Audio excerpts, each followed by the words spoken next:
Stardate 1968, location Uzbekistan, my neighbor's 3-year-old daughter. I grew up within the Muslim community and we were all very close to each other.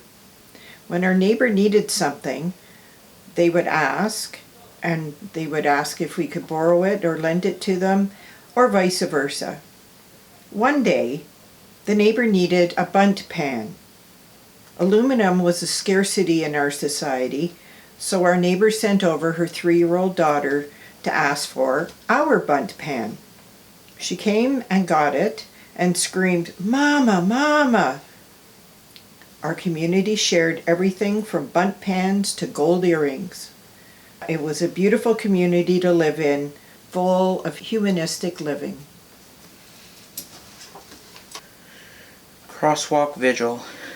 Downtown, my hometown, when a few years ago, who university sports teams? What? A few years ago in my hometown, the LGBT and trans flag crosswalks were vandalized repeatedly, with skid marks and black paint. Members of the university's sports teams, the Pronghorns, volunteered to watch over the crosswalks the few remaining nights before Pride after they had been repainted.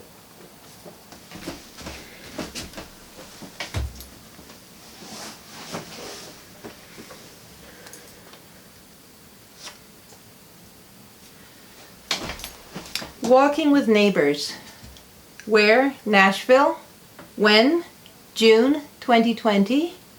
Who? Sean Drumgoole and his neighbors. Sean Drumgoole lives in a Nashville neighborhood that had gradually gentrified. Black families moved out and white families moved in. As a black man, he recently became scared to walk past his own porch. He expressed his fear, finally, on the local social media site. Neighbor after neighbor reached out in response messages.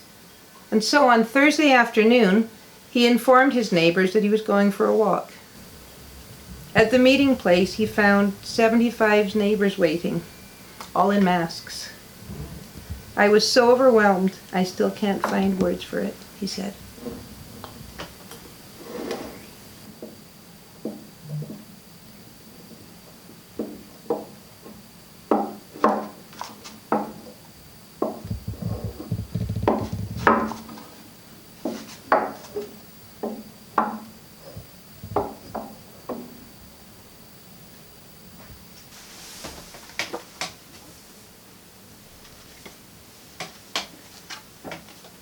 The name of the story is Coming Together.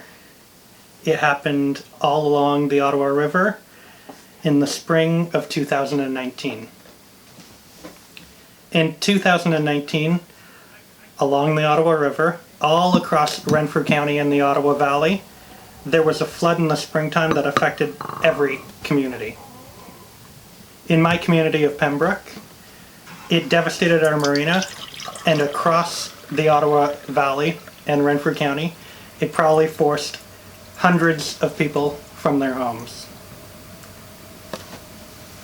But everyone came together. People spent weeks sandbagging, preparing food, and so much more to help everybody who was affected.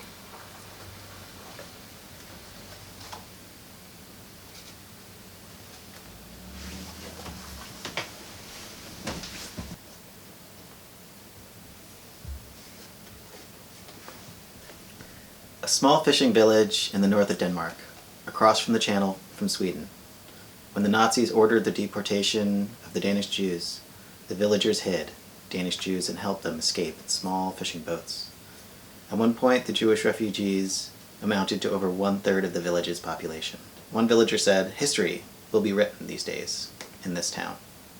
Some of the escaping Jews were caught by the Gestapo and some were drowned, but most escaped.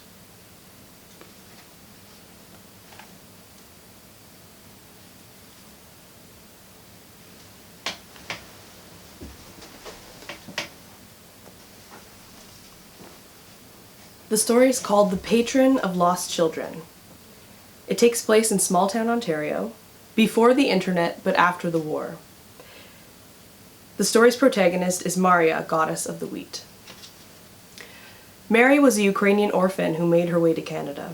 She devoted her life to caring for children and people in need. She was a spiritual grandmother to many. She helped hundreds of children find their way to self-determination.